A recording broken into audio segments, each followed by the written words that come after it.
Hello everyone, আসসালামু আলাইকুম। Welcome back to Maha's kitchen. Panna cotta একটি creamy and classic Italian dessert, যা খুবই এলিগেন্ট এবং রিফ্রেশিং ডিজার্ট। এই ডিজার্টটি আগে থেকে বানিয়ে রেখে পরিবেশন করা যায়। আরও নতুন ভিডিও দেখার জন্য আমার ইউটিউব চ্যানেলটা লাইক এবং সাবস্ক্রাইব করে আমার সাথেই থাকবেন এবং ফ্রেন্ডস অ্যান্ড ফ্যামিলির সাথে শেয়ার করে দিবেন। 1 টেবিল স্পুন আগার আগার পাউডারের সাথে 1/4 কাপ রুম টেম্পারেচার পানি অ্যাড করে 5 to 10 মিনিটের জন্য সেট হতে রেখে দিব।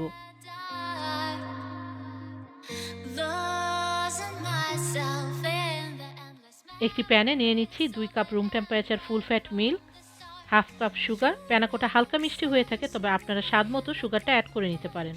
এবং অ্যাড করে দিচ্ছি সেট করে রাখা আগার আগার মিক্স। সব কিছু একসাথে মিক্স করে নিব। এবার মিডিয়াম হিটে সুগার এবং আগার আগারটা ডিজলভ হয়ে একটি বয়েল না আসা পর্যন্ত ওয়েট করব। যেহেতু আগার আগার পাউডার হিটে ডিজলভ হয়, তবে ওভারকুক করা যাবে না, এতে আগার আগারটার জেলটা পরে সেট হবে না। মিল্কটা অনবরত নেড়েচেড়ে বয়েল করে নিতে হবে, নতুবা নিচে লেগে যেতে পারে।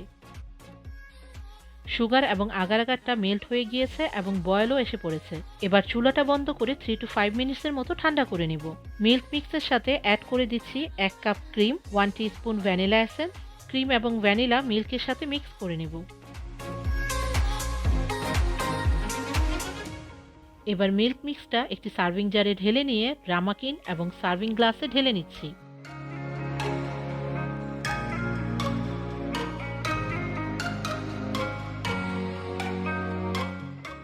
ফ্রিজে 4 ঘন্টার জন্য সেট করতে রেখে দিব, তবে ওভারনাইটও সেট করতে রাখতে পারেন।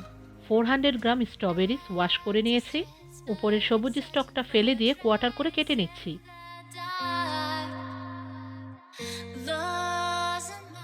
একটি প্যানে নিয়ে নিচ্ছি কেটে নেওয়া স্ট্রবেরিগুলো। অ্যাড করে দিচ্ছি 1/4 কাপ সুগার, 1/4 কাপ ওয়াটার। এবার সব কিছু একসাথে মিক্স করে নিয়ে মিডিয়াম হিটে স্ট্রবেরি হালকা সফট হয়ে না আসা পর্যন্ত কুক করে নেব।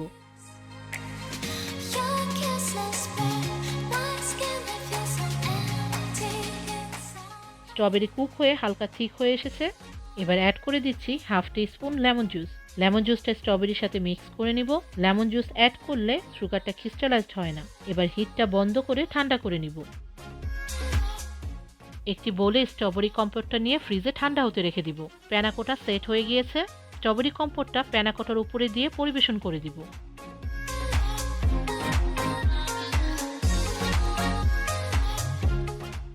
রামাকিনে যে প্যানাকোটাটা সেট করেছিলাম, সেটার সাইডটা নাইফ দিয়ে হালকাভাবে লুজ করে নিয়ে প্লেটে ঢেলে নিচ্ছি।